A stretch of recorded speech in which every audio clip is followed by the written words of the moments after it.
Hello everybody, thank you so much for clicking on this video. I know that the air conditioner is loud behind me and I'm so sorry, but it is way too hot here to turn it off. So if you guys would just please bear with me, I'll try to make this video as fast as possible. This is going to be just a small art haul where I went to Hobby Lobby yesterday and they had a 40% off sale. And I want to show you guys what I got. That way, if you're interested, you can run out and grab you a deal also. So, I did a short on these. I'm going to start with these. I did a short on these earlier. Pocket-sized sketchbooks. Really great paper in them. 300 GSM, 140 pound weight. Nice, you can use both sides. Has a little tooth to it, so if you like hot press, I'm not so sure you would care for these, but for $2 and some change, you can't beat it. I mean, these are great for travel, or if you're walking a dog and you just want to take it with you to jot down some inspiration you might see. I mean, I love small sketchbooks. I have a thing for them. So these are right up my alley. I think they're like $2 and, let's see, hold on. I'm trying to see this thing. $2 and one. I don't know why they were separate prices. One was $2.39 and one was $2.69. And they were supposed to be three. Well, why are they separate prices on it? Look at this. I didn't even notice this yesterday. Okay, one is $4.49 and one is $3.99. Now I wonder what the deal is with that. They have the same batch number on them. 4 by 6 inches, 10 by 15. Huh? I hadn't even noticed this. Let's look at this. Excellent for watercolor. Both are cold press, acid free. 4 by 6, 10 by 15. Okay, 15 sheets, 140 pound, 140 pound, 300 GSM, 300 GSM. And one is $3.99 and one is $4.49. I don't know why that is, you guys. But I got both of them for $2 and some change, and I really like them. They're pretty good. I did some swatches in this one. I'm going to talk to you guys about that in a moment. But run out and grab these, okay? They're a little bit bigger than a cell phone. You'll love them. Alright, the next thing, they had the Master Touch line paints on sale. I started to get the fluid, but I ended up getting the heavy body acrylic. I want to try it out because I've always been under the impression, and I'm realizing lately that I was wrong, or maybe this is how it was in the past, but I was always under the impression that Master Touch was a cheaper line of product. And while they still are on the cheaper side, they are still professional grade. And I didn't realize that because our Walmart carried Master Touch for a long time, the Walmart here where I live, and it was always just a step above craft paint. I didn't even realize they had all the professional line of things that they do. But I got some tubes of paint, and they were on sale. Let's see how much were they on sale for. Okay, this one was $9.99, Parisian blue, and let me see, I got it for $7.79. Same thing for the titanium white, $7.79. They were supposed to be $10. I mean, it's not a breakneck sale, but a sale is a sale, right? 40% off. These smaller tubes, these were 3 ounces. These were 2 ounces, a little over 2 and a little over 3 ounces. $12.57 for all 3 of them. So that's a little deal on that. Now, I did swatch these in the pocket sketchbook. That's what I just showed you. So we'll look at that. Oh, send another one. Hold on. Okay. And I like the colors. I like the coverage. It's got nice coverage. It is a matte finish. See a little sheen on the blue, but not bad. So I don't like gloss. It looks like it's covering pretty good. It had clean. There was a clean mix. I mean, I like them. I was impressed with them because I was expecting less, so I am impressed. And that's the colors I got. I wish I had got a lighter shade of blue. Hindsight's 20/20, but I do like these. I will be getting more. Okay, I got Liquitex Matte Medium. Now, I just checked my receipt and I did not realize, like I said, the Master's Touch line was supposed to be the only thing that was on sale. Sketchbooks, paints, mediums. But she gave me the matte medium. She also put the 40% off on that for me. So, there we go with that. Got that. Okay, now I found this book. Oh, wait, let me do the sketchbook before I move on to that. Let me do this one. And I picked up this Master's Touch sketchbook because I just thought it was the prettiest thing. It's just a velvety blue cover. It is a 10 by 7 inch, so it's a rectangular shape. 140 pound, 300 GSM, acid free. I haven't used it yet, but it does have some nice paper in it. Lays flat if you want to do a double spread. I always check that with my sketchbooks. I like that. Let's see, let's look at the paper. Yeah, nice paper. It's got a little tooth on it. Let me see. Can we use both sides of this? I'm trying to, let me check this out. I don't think it's meant to, because I see some tooth on this side. It looks like cold pressed watercolor paper, right? But when I flip it to the back side of the page, it's smoother, almost like hot press. So I guess you just say one's a cold side, one's a hot side, but I don't think it's meant to use both sides. I will use both sides, but I don't think that's what it's meant for in this particular one, because I see the tooth on this side, but I don't see the tooth in the back. So it is 48 pages in this one, so that might be why they didn't give you the front and the back.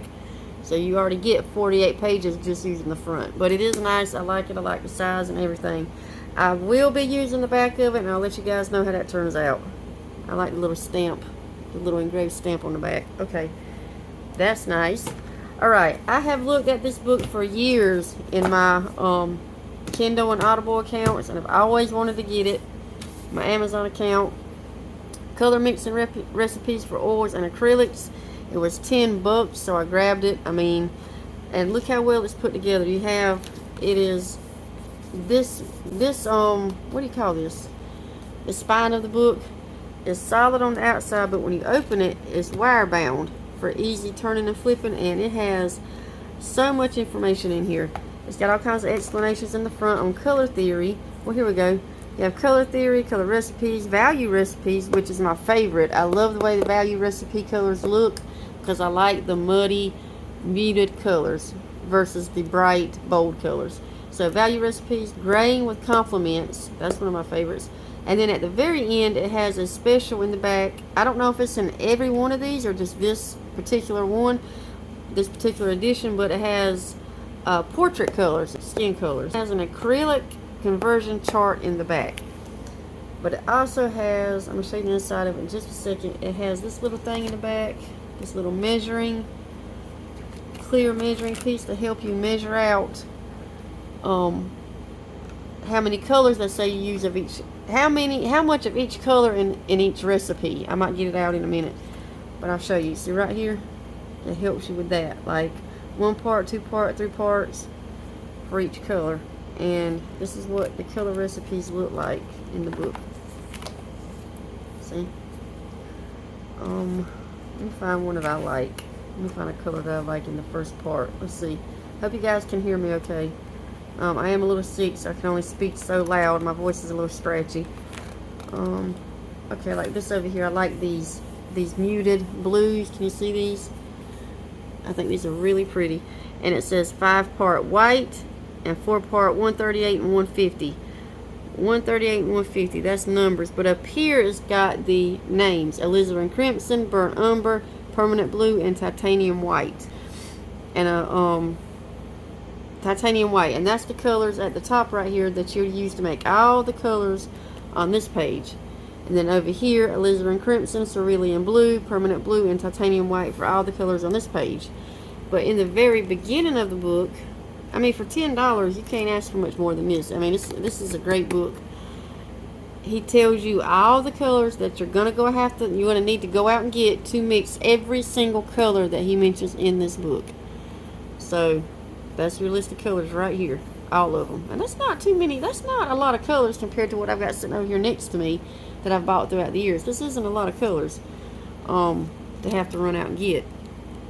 I have most of them. I don't have an alizarin crimson, which I can't believe I don't have. I don't have that. I don't have the cerulean blue. There's a few that I don't have, but not many. And then back here in the back, your color guide index, where he's named the colors that he's came up with, like Battleship Gray, 146. So we're looking for number 146, which would be right here. He's calling that Battleship Gray. That's what the index back here is. Yeah, you have to kind of thumb through and find it. And then over here is the acrylic conversion chart, and it gives you little equivalent recipes over here in case you don't have some of these. Okay. And then I talked to you about the little plastic piece in the back. But nice little, I love it. Nice little book. I can't wait. I haven't mixed any recipes out of it yet, but I'm excited to start playing with it. Okay. Is that everything for my little art haul? I think that's everything. Now, the next thing I want to talk to you guys about, I have been looking at pictures in the public domain websites. Now, I'm not going to get into the copyright thing, but the public domain websites are copyright-free images where the artist either could not be originated, they couldn't be found, or the artist passed away, and then so many years later, their art fell into the public domain because they couldn't find family or whatever, what have you, to take over. So, I am really liking these vintage botanicals that are between the 16 and 1800s. Oh my gosh, look at the color. They use the muted and muddy colors that I love to use so much. I'm really liking these. I've printed a few of them out. My printer sucks, so the color's not that great. But yeah. So go research public domain botanicals, and you're going to find some really pretty reference images. Which, now let me clarify, when I use a reference image, I do not paint that reference image brushstroke for brushstroke. I use it as a jumping off point, as inspiration. I will get maybe some composition help out of it and some value placement, and then I run off on my own with it. The wheels fly off the cart, and by the time the end of the painting rolls around, like, I don't even need it. So, but I do like these botanicals that I'm finding from way back. Like one of these, I'm not sure which one it was. It's one of these three was from the 1600s. And of course, it's obviously, it looks like they're watercolor. Just type in botanicals and public domain and you'll find a bunch of them. And I cannot remember exactly which ones these came off of. I cannot remember, but they'll be easy to find. You'll be able to find them. All the public domain websites carry these botanical pictures that are just gorgeous. Just right here. This is what I use them for. Now this is just practice. It looks like I'm trying to paint it exactly like it is because I am. Because I'm trying to practice with my watercolor. Don't judge me. I'm trying to practice with my watercolor because me and watercolor have a love-hate relationship. So I'm trying to bone up on or practice using the white of the paper in some of my artwork. So that's what I was using this one for. And it's just got really pretty references, you guys. I want to tell you that. Okay, I guess that's it. That was the art haul. A little speech on the public domain. I've been sick lately. I haven't been doing a lot of painting or recording. None of the above. Thank you guys so much for clicking on this video. Don't forget to subscribe, and I'll see you guys later. Bye.